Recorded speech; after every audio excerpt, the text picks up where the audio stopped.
been sold a lie by technology. See, I grew up on the Jetsons, and I figured by 2025 we would have flying cars, moving walkways everywhere, and an in-home robot housekeeper that pretty much did everything for us. But we don't have any of those things, so what do we have? What technology in our day-to-day lives actually matters? Like, actually makes our lives simpler and easier and not more complex and more convoluted like most technology does. Today I put together a list for you, my top 3 things. I looked through all the technology that I use on the daily in my actual life, and I found the 3 things that I'm like, oh, those actually do make my life easier and better. And today is the beginning of a new series on this channel called The Tech That Matters. And every time that I find new home tech or lifestyle tech that actually will make your life better, we'll add it to the channel and we'll add it to the series. Again though, today, the top 3 things that make my life better. Before I get to those 3 things, let me tell you about a piece of home appliance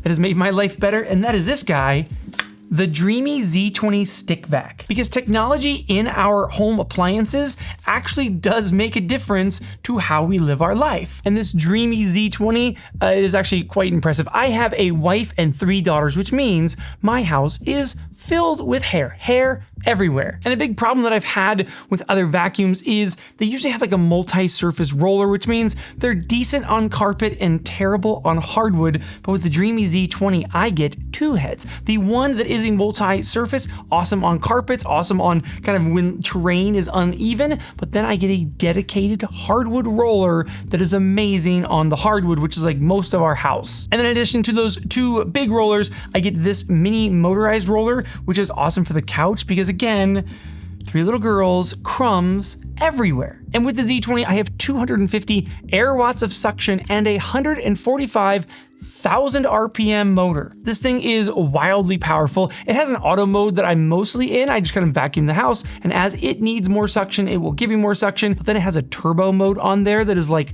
full steam, 145,000 RPMs. This thing, it's real powerful. My favorite feature though is the lights that are on the front of it. A lot of vacuums have lights on the front, but they have something called Celesttech lights. And on the hardwood roller in particular, instead of the lights shooting forward, one of the lights shoots sideways. And you usually look at your hardwood and you're like, oh, there's dirt, I will vacuum it. And you don't realize how dirty your floors really are. With this light shooting sideways, like right at the level of the floor, you look at your floors and you're like, holy cow, had no idea they were that dirty. If you want the Dreamy Z20 Stick Vac, shoot to the first link in the description, and thank you, Dreamy, for sponsoring today's video. Okay, on to the top 3 things that have actually made my life easier and better. And I think when we think of technology, it's really simple to jump to things like iPads or computers or iPhones, but it's also easy to argue that a lot of those things have actually made life a bit more complicated. And when I think of things that have actually made my life easier, my mind immediately goes to smart home devices or things that again are like more in my everyday life. And number 1 for me is our Lutron smart lights or smart switches. See, back in the day, we used to get smart light bulbs. That was like all the rage. I think Philips Hue was maybe the first to come out with them. And we would put in smart light bulbs around the house and we'd be like, oh, look, I can control my light bulbs from my phone. But the moment that someone turned the switch off, your smart light bulb was no longer smart. And in August of 2021, we moved into a brand new house. And the very first thing that I did when we moved in here was to upgrade all of the light switches in the house with Lutron light switches, which means that I'm actually connecting and controlling the light switch and not the light bulb. So from my Lutron app, Apple Home app, or just by talking to Siri, I can control the lights in my house. I can also set them on timers. So right now, all of our lights turn off at 10 p.m. 10 p.m. hits, all the lights turn off, and me and my wife look at each other and we go, it's time for bed. Or in the morning at 4:30 a.m., a scene called movie mode turns on. So that means that my kitchen lights are at 20% and the living room lamp is also at 20%. It's kind of like a very moody scene in the house. So I can turn on and off lights, I can set scenes, and then the coolest part is my kids love telling Siri, like we have HomePods, so they can say to Siri something like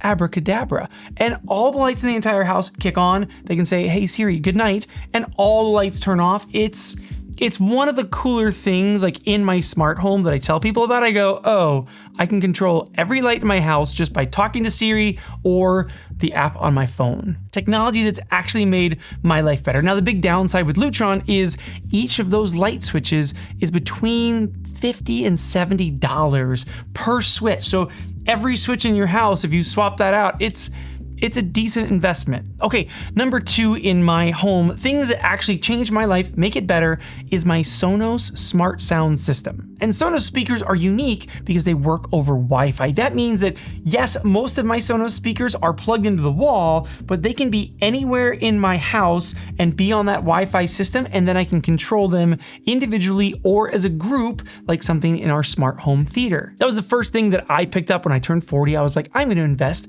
in a home theater system. That's what I want for my 40th birthday, is a Sonos smart home. We got the Arc up front. That's the only one that's actually connected into your TV. I have the wireless sub, again, plugged into the wall, but wireless to the rest of the system. And then in the back of the room, we have 2 Era 100. So surround sound system in the living room. And I was like, that's really cool. I really like that. And then later I will add Era 100s probably throughout the house. But the big thing that we use music is inside the house and then in our back patio. And we would have people over for parties. And then I would have like the Sonos speakers going inside. I'd have a separate speaker outside, different music. And it was just like, gah. So I solved that with 2 of their Move 2 portable speakers, which again are considered like portable speakers, but I just ran USB-C cables to where they're mounted.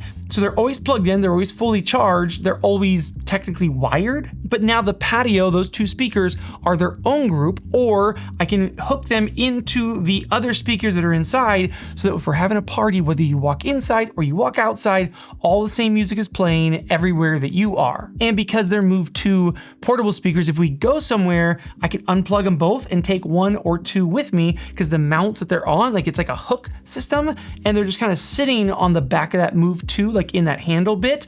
So we just pop them off and we can take them with us wherever we go. The big downside with the Sonos is the new app. I think any Sonos owner can agree that the new app that they released is terrible.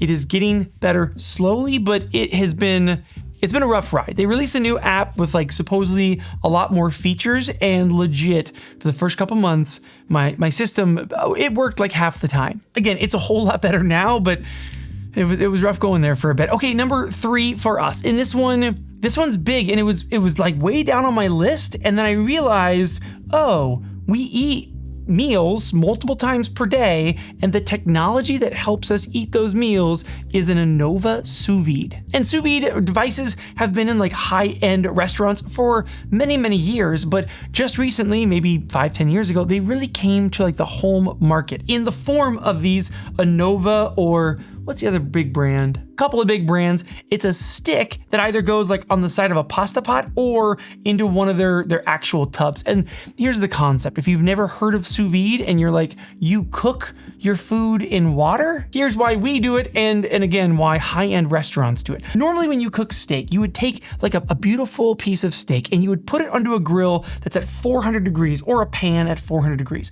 And slowly you're trying to raise the temperature of that steak, and then you're trying to get it to stop at the doneness, or the temperature, the internal temperature that you prefer. If you like medium rare, you're talking like 130 to 135. If you're talking medium, you're like 135 to 140. And if you like your steak more than 140 degrees, then you're not eating at my house. But the trick is that you're putting it in something that's 400 degrees and you're raising the temperature, and then even when you pull it off the grill or off the pan, it's still gonna go up a little bit, so you're like trying to perfectly time it, and what you end up with is either overdone steak or underdone steak, and rarely do you hit that like perfect temperature. But with sous vide, you are going to vacuum seal your meat in a bag, and then you're going to put it in water that is the exact temperature that you want your steak to get to. So for us, we like our medium rare at 130. So I put it in a water bath of 130 degree water, and the entire steak from outside to inside, after about an hour, becomes 130 degrees. It is perfectly cooked, exactly medium rare from outside to middle. There's no like gradient that you get when you cook on a grill or in a pan. It is like perfectly cooked. You take it out, you pat it dry, you throw it in a smoking hot pan for a second to just kind of brown the outside, and Yeah, you get restaurant quality steak at home every single time, and it's dummy proof. You cannot undercook your steak. You cannot overcook your steak. Steak, chicken, fish, even eggs. People do eggs in people do all sorts of stuff in sous vide. We did our Thanksgiving turkey in sous vide one year. It was amazing. Best turkey I've ever had. And when I actually think of the three things today, our lights, our speakers, and our Nova sous vide, the sous vide definitely has the biggest effect on our life, making our life easier. Again, dummy-proof meals, perfectly cooked every single time. That's significant. You have to cook every day, especially if you have a family. If you have kids, holy cow, does the amount of brain space that you take up just thinking like, what are we having for lunch? What are we having for dinner? Oh my gosh, it's time to eat again. And knowing that every time I cook, it's going to be perfect.